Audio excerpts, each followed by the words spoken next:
Welcome to the Deep Dive, the show that takes a massive stack of research, extracts the most essential knowledge, and gives you a shortcut to being truly well-informed.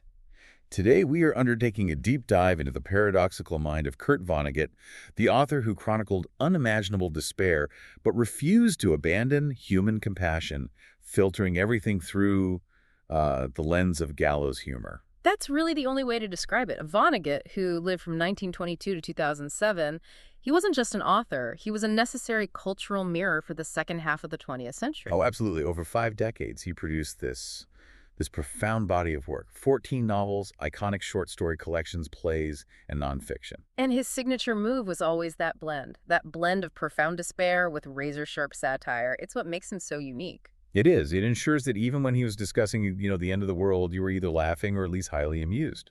So our mission today is to move beyond the classic plot summaries and really unpack the actual dramatic forces, the incredible, almost unbelievable traumas and triumphs that molded his distinct literary voice. Yeah, we want to trace the line from a privileged childhood that was just shattered by economic disaster directly through his survival of one of the most catastrophic military events of World War II.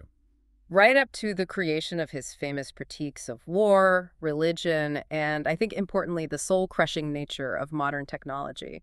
And if you want to understand Vonnegut at Hackett, you have to understand the contradictions. He was a man who simultaneously rejected nearly all established institutions, He called himself a pacifist, an anarchist. a planetary citizen, but at the same time, he possessed this deep, almost childlike need for community and for mercy. And that ability he had to write about excruciatingly painful things with this kind of dark humor, that's what made him an icon for the counterculture. It's why his work remains so relevant now.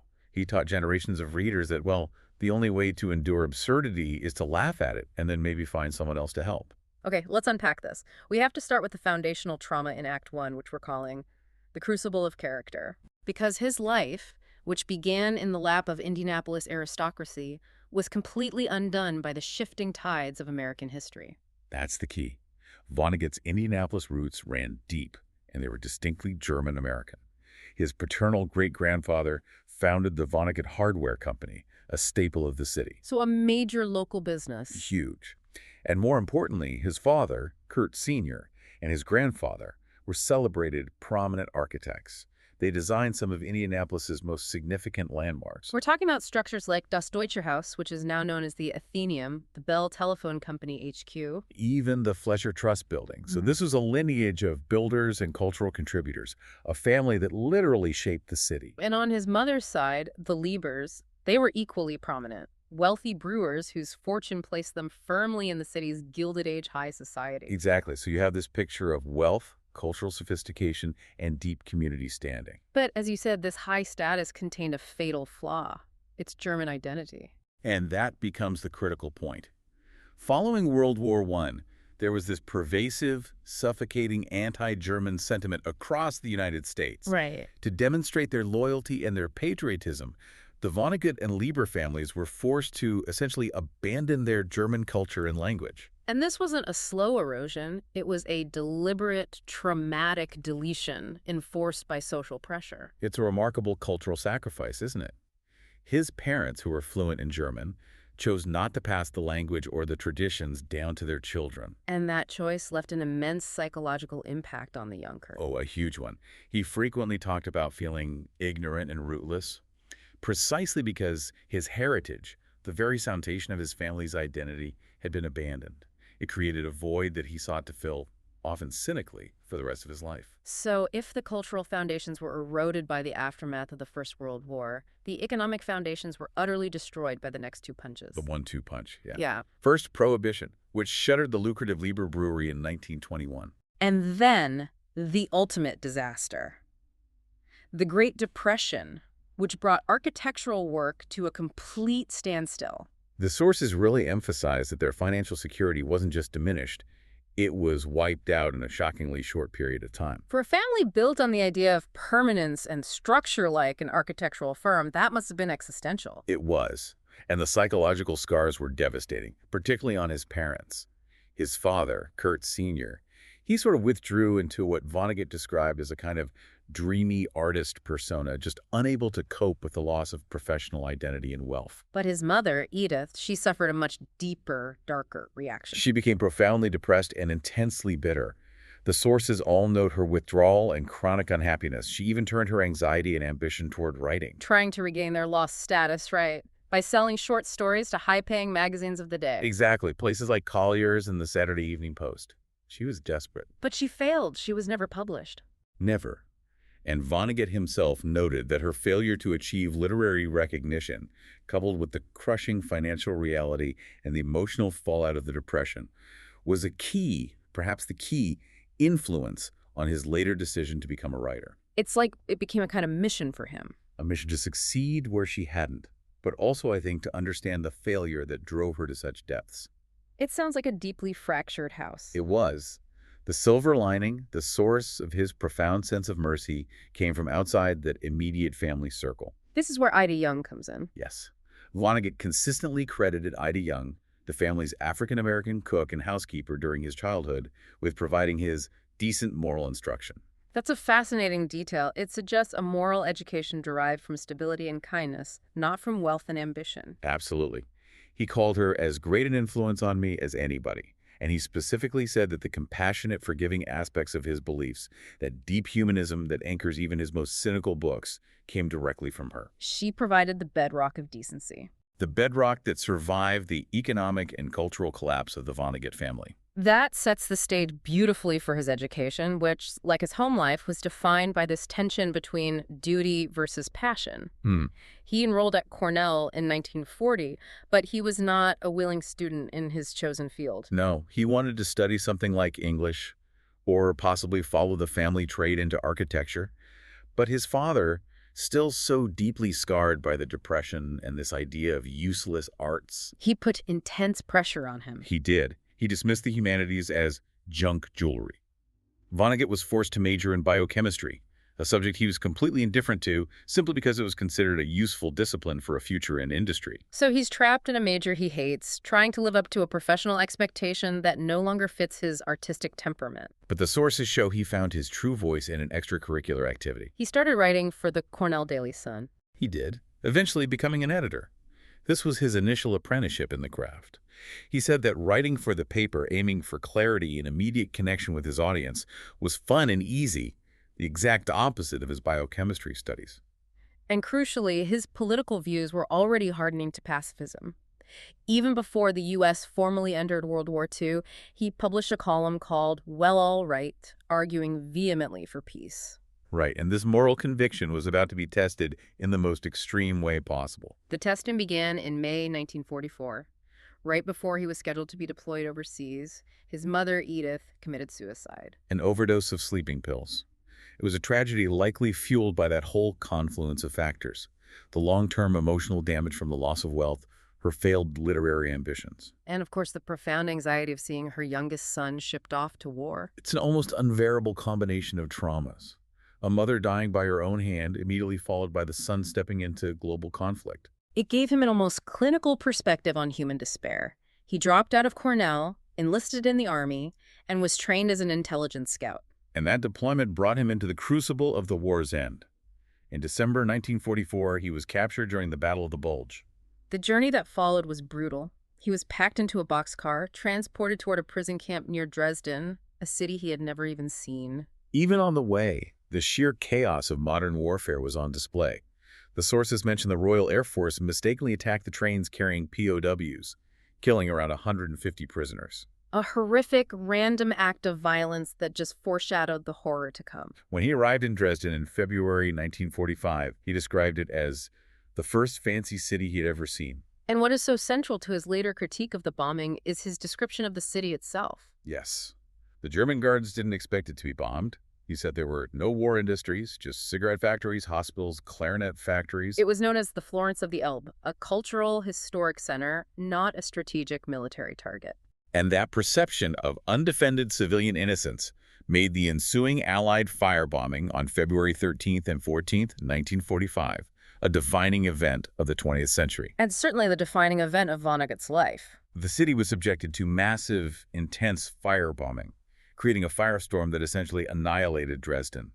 killing an estimated 25,000 civilians in this horrifying, efficient display of industrial-scale killing. And Vonnegut survived this absolute horror, not through skill or bravery, but through a terrifyingly mundane accident of imprisonment. He and other American POWs were held in the Schlachthöfe Slaughterhouse-Five, sheltering 3 stories underground in a meat locker. So they were safe because of refrigeration. Yes, the chilling detail is that the thickness of the concrete and the depth of the underground bunker protected them from the firestorm above. When he came up, he recalled the city was utterly gone. And his job as a prisoner of war was immediately shifted to body excavation. He had to search the rubble for remains. And this is where that essential, terrible Vonnegut irony kicked in as he chronicled the experience. He described the aftermath, this mass grave, as a terribly elaborate Easter egg hunt. That phrase just encapsulates his entire aesthetic. It does, using absurdity and black humor to describe an atrocity so large that language fails. That experience, the mechanized, incomprehensible destruction of an innocent city, is the absolute moral and literary foundation of Slaughterhouse-Five. His service ended with an almost cruelly ironic anticlimax. After being repatriated, he received a Purple Heart. For frostbite. He famously characterized it as my country's second lowest decoration, a Purple Heart for frostbite. That one line shows the instantaneous mechanism he developed for dealing with trauma. Turn the profound and catastrophic into a joke about the mundane. It's a way of saying, my entire world was destroyed and all I got was a medal for cold toes. That is the voice that would carry him through the rest of his career. It was a coping mechanism that became his literary signature. That perfectly bridges us into our next major theme. Because, having survived the war, Vonnegut found himself confronting a world that was being rebuilt not by architects, but by scientists and engineers. Which brings us to Act Two. The critique of progress science, technology, and early novels. Right. Post-war, he married his high school sweetheart, Jane Marie Cox, and tried to find some structure. He enrolled at the University of Chicago on the GI Bill, intending to study anthropology. He was in an unusual joint undergraduate graduate program, studying under Robert Redfield, who becomes a pivotal figure we'll revisit later when we talk about his political views. He managed to complete his undergraduate requirements, but his attempt at a master's thesis failed spectacularly. Oh, it did. He proposed these anthropological ideas on the shapes of stories, that all stories could be plotted on graphs, rising toward happiness or falling toward tragedy. And the academic establishment rejected his idea unanimously. They found his classification of narrative too simplistic, too much of a mathematical reduction of human experience. He left Chicago without the degree. What's fascinating is that 25 years later, the university finally granted him the master's degree when they accepted his finished novel, Cat's Cradle, in lieu of that failed thesis. It's a great example of the literary world finally catching up to his junk jewelry ideas. But before success, there was the grind. To pay the bills and sharpen his craft, he worked as a night reporter for the City News Bureau of Chicago. Learning to write extremely concisely and clearly. And then came the major pivot into the world of General Electric, GE, in Schenectady, New York, where he worked as a technical writer and publicist. And this GE period was the real crucible for his early fiction. Absolutely. Vonnegut was now immersed in the very world that had made industrialized killing possible. He was constantly surrounded by advanced science. And crucially, his older brother, Bernard Vonnegut, was a highly successful atmospheric scientist working for GE on something called Project Cirrus. What was Project Cirrus? It was pioneering work in weather modification, specifically cloud seeding, using silver iodide. This was a joint program between GE and the U.S. Army Signal Corps. So it was a direct marriage of advanced science and military application. Exactly the kind of horrifying synthesis Vonnegut found so troubling.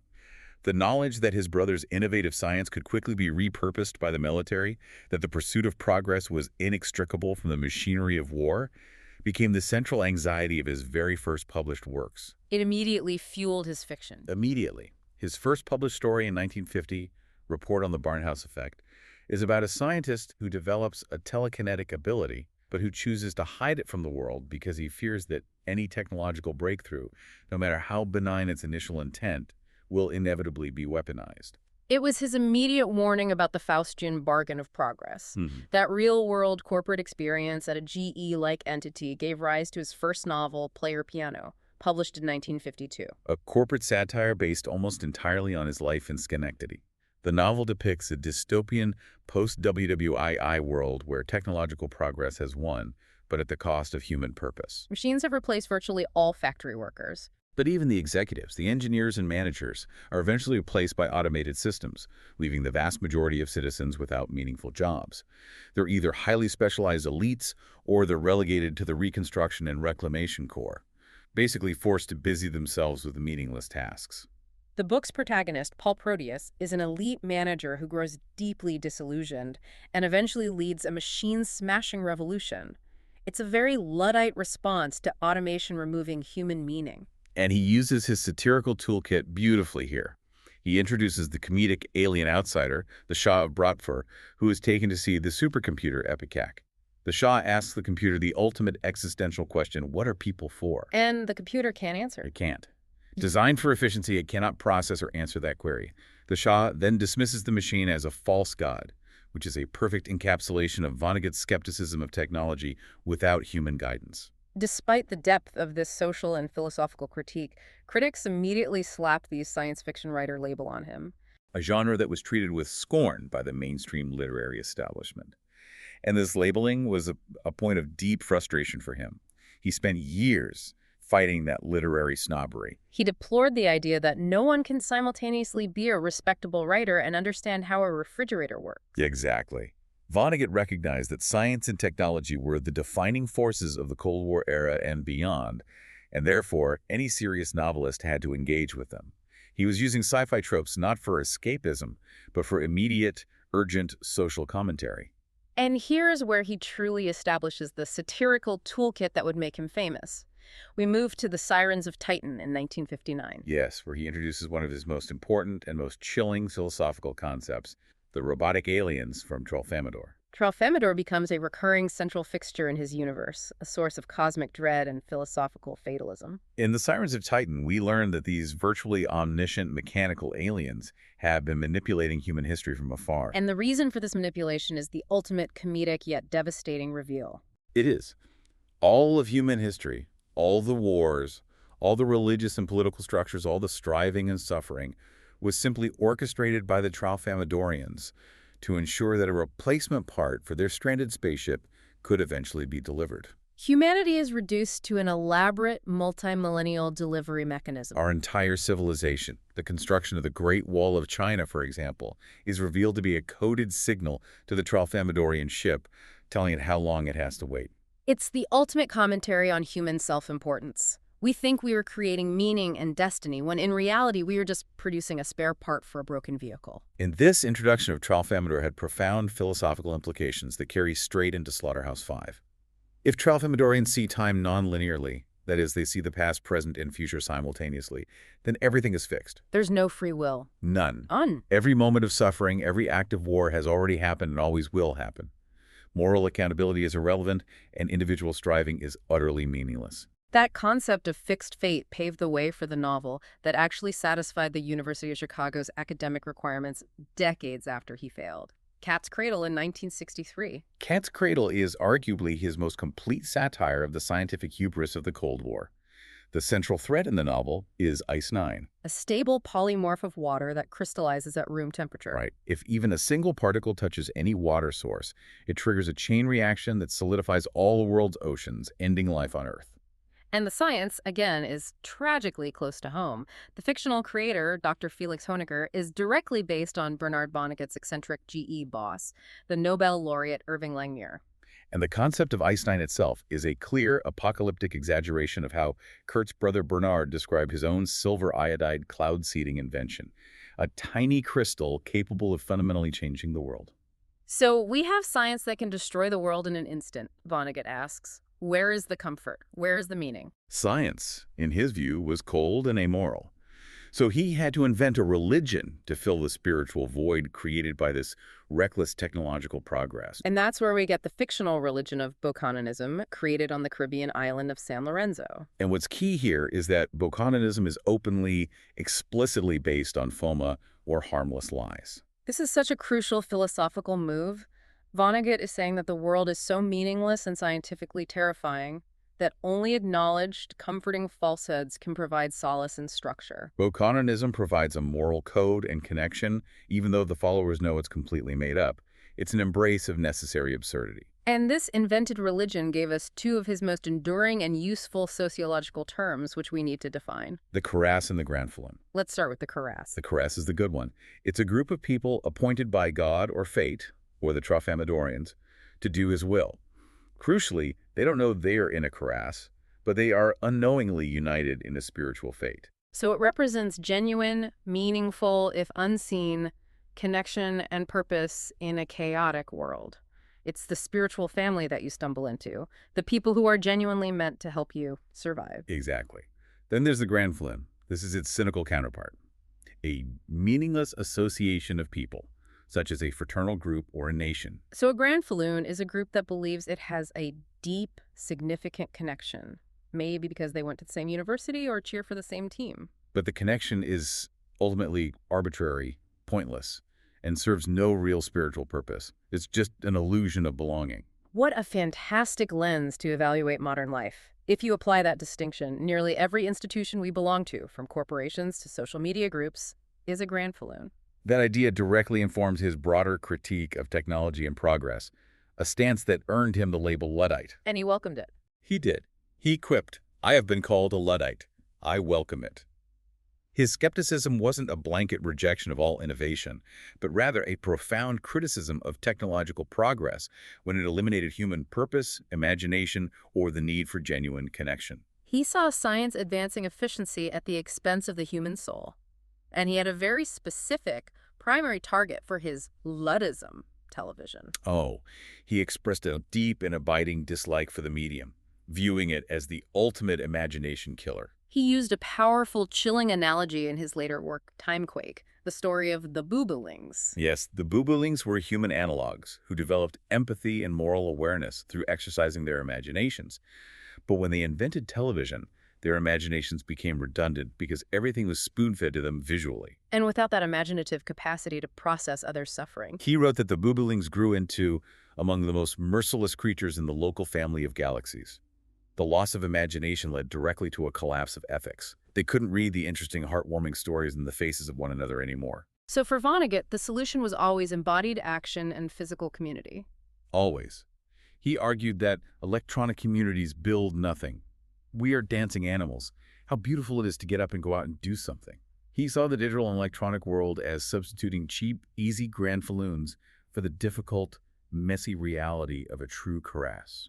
That emphasis on physical action and moral reckoning brings us right into the defining work of his career. It's impossible to talk about Vonnegut without immersing ourselves in Act 3, War, Beliefs, and Political Dissent. Dominated by Slaughterhouse-Five. Right. Published in 1969, it was the perfect book at the perfect time. Its immense commercial and critical success was a direct result of the Vietnam War. Its brutally honest anti-war message resonated profoundly with a generation that was already deeply disillusioned with government and military rhetoric. He explicitly connected the two events, saying that the loss of confidence in government caused by the moral disaster of Vietnam finally allowed the United States to have an honest conversation about the ethical black mark of events like the Dresden firebombing. The novel is revolutionary not just for its subject matter, but for its structure.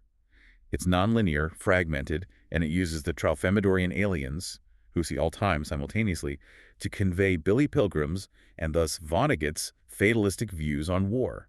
Billy, like Vonnegut, was born in 1922 and survived Dresden. He becomes unstuck in time. So the structure itself is an expression of fatalism. If Billy can jump through time, constantly revisiting the trauma of Dresden, and the aliens tell him that death is an illusion because that person is still alive in another moment, what does that mean for human agency? It means free will is an illusion. And war is an inevitably recurring tragedy.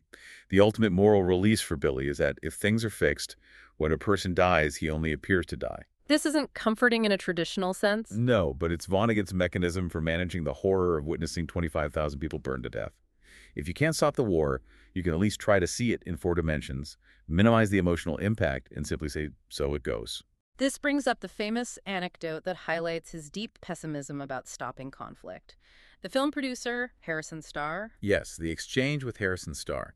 Starr, apparently dismissing the futility of an anti-war novel, asked Vonnegut why he didn't write an anti-glacier novel. Implying that wars, like glaciers, are inevitable forces of nature that cannot be stopped by human will or art. And Vonnegut agreed with the assessment. Wars are like glaciers. Yet he still wrote the novel. Why? He felt compelled to bear witness and to challenge the cultural narratives that perpetuate war.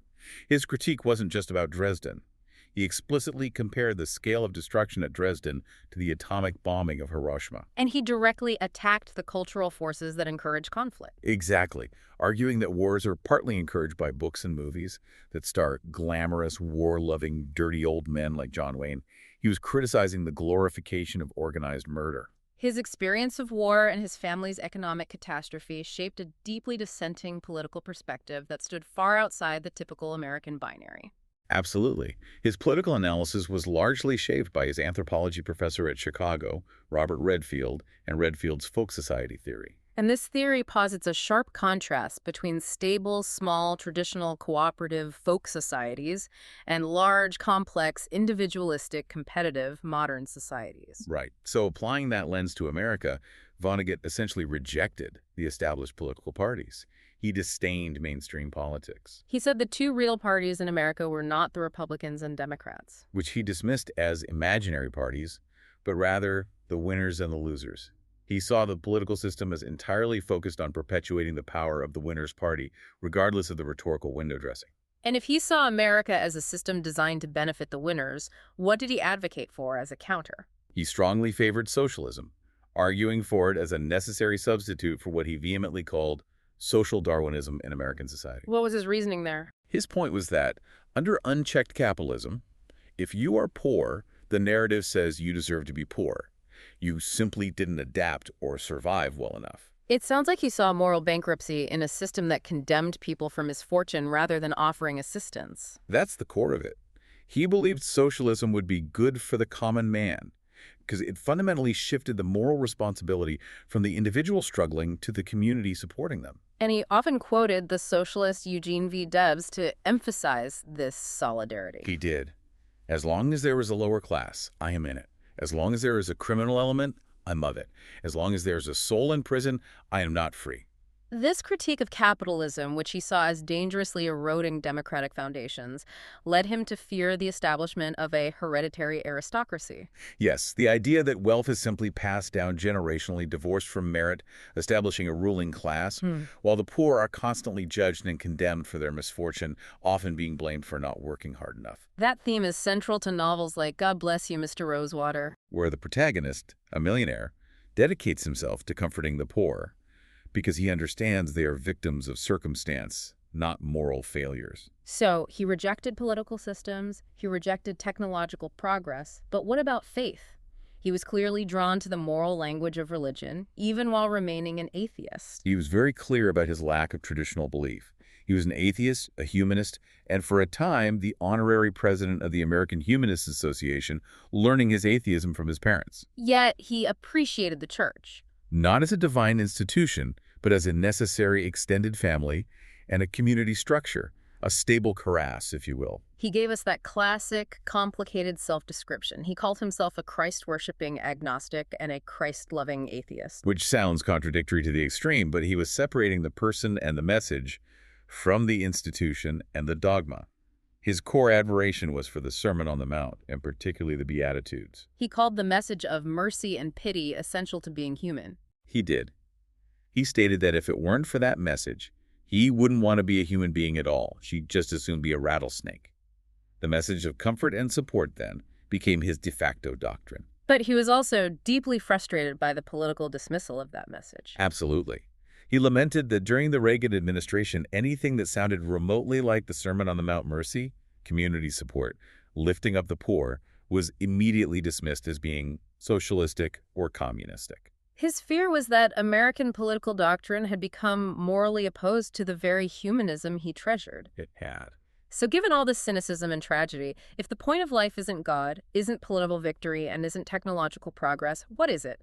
Did Vonnegut provide a clear answer to the ultimate question? He provided two key, interconnected answers, both focused on consciousness and connection. The first comes from his fictional alter ego, the perpetually overlooked science fiction writer Kilgore Trout. Who writes an answer in a bathroom stall, the perfect setting for profound philosophy. Indeed. Trout's response is, "To be the eyes and ears and conscience of the creator of the universe, you fool." Even if Vonnegut didn't believe in the creator, The purpose is the moral inventory, the witnessing and the act of being the conscience of the world. And the second answer is simpler, drawn from his own life. It's the epigraph to his novel Bluebeard, quoting his son Mark. We're here to help each other get through this thing, whatever it is. That just encapsulates his deep humanism. The ultimate mission is not to conquer or invent, but simply to assist the people in your cuirass through the chaos. Exactly. That deep dive into his philosophy leads us right into Act 4, Style, Legacy, and Lasting Impact. How did he take these devastating ideas about war, fixed fate, and the necessity of lying religions and make them readable and even enjoyable? It all came down to his technique. His style is famously, deceptively simple, conversational, straightforward, and concise. He honed this when he was working for the City News Bureau of Chicago, Where he had to file complex stories quickly, often over the telephone. He learned to strip away all the unnecessary flourishes. Right. He aimed for widespread comprehensibility, a democratizing of complex ideas. He modeled his style after Henry David Thoreau, believing that by writing with simple language, as if from the perspective of an honest child, he could ensure that nobody missed the moral message. And he had an eclectic range of literary influences. He did. He consistently named George Orwell as his favorite writer, admiring his concern for the poor. I like his socialism. I like his simplicity.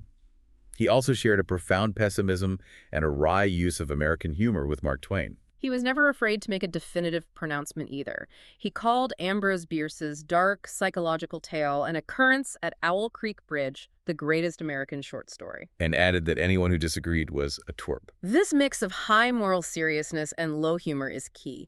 He actually resented the label of black humorist. He did.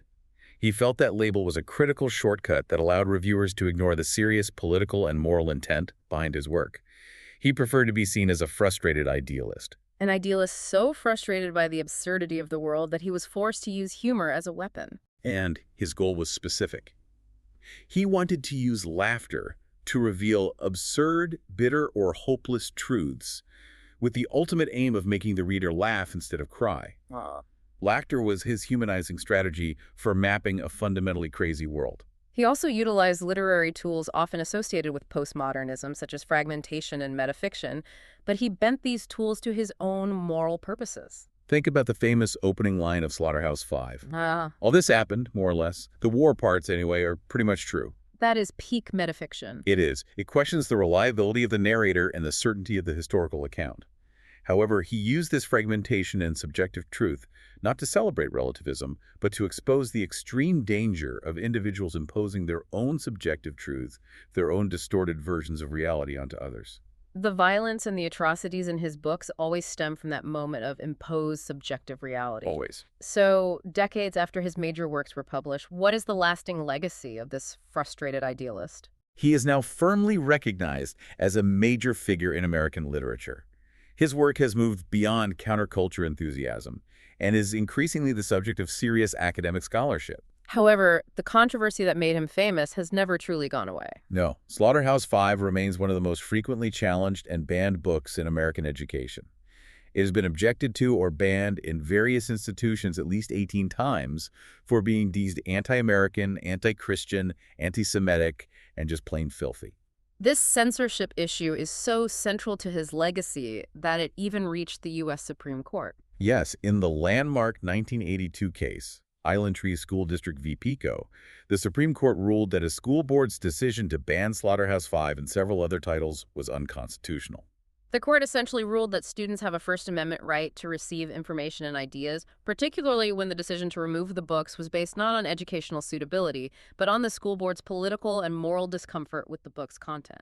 And this anti-censorship spirit lives on today through the Kurt Vonnegut Museum and Library in Indianapolis. They famously keep Vonnegut's dissent alive by sending free copies of Slaughterhouse-Five to students in any district that attempts to ban it. Beyond the controversy, his status as an icon is sealed. The museum and library in his hometown is now a literary landmark. He was inducted into the Science Fiction and Fantasy Hall of Fame, ironically embracing the genre label he once fought. And he has had massive posthumous recognition. An asteroid 25399 Vonnegut and a crater on Mercury are named in his honor. It's a huge testament to a writer who truly forced us to process the immense horrors of the 20th century through the necessary shield of absurdity. He helped us survive. He managed to maintain something tender in his nature that he could never quite suppress, even when writing about humanity at its absolute worst. So it goes. We started this deep dive acknowledging that Kurt Vonnegut's life was an incredible series of immense personal losses. The collapse of his family, his mother's suicide capped by the ultimate global horror of Dresden. And he responded, not by retreating into despair, but by creating art that was devastatingly honest and yet profoundly compassionate, using satire and dark humor as the necessary tool for both survival and sense-making. His enduring moral assignment to us, the readers, remains simple. We are here to help each other get through this thing, whatever it is. He consistently focused on the problem of loneliness and the desperate human need for genuine connection and moral structure in an otherwise nihilistic universe. And he gave us the vocabulary to measure that success. We have the essential, fated, true, spiritual family, the cuirass. And we have the hollow, arbitrary, and ultimately pointless association, the grand falloon. So if we take Vonnegut's lifelong critique of technology, which he saw as an imagination killer and a destroyer of purpose, and connect it back to his creation of the grand falloon, that illusion of community, it raises a powerful, critical question for you to consider. Where are you primarily investing your energy and your time today? Are you focused on building and nurturing a genuine cuirass of genuinely helpful, purposeful connection? Or are you prioritizing the endless maintenance of a grand falloon? A meaningless association that offers only the illusion of community without true human warmth. That choice between authentic connection and manufactured belonging is the most enduring and important Vonnegut question you can take with you.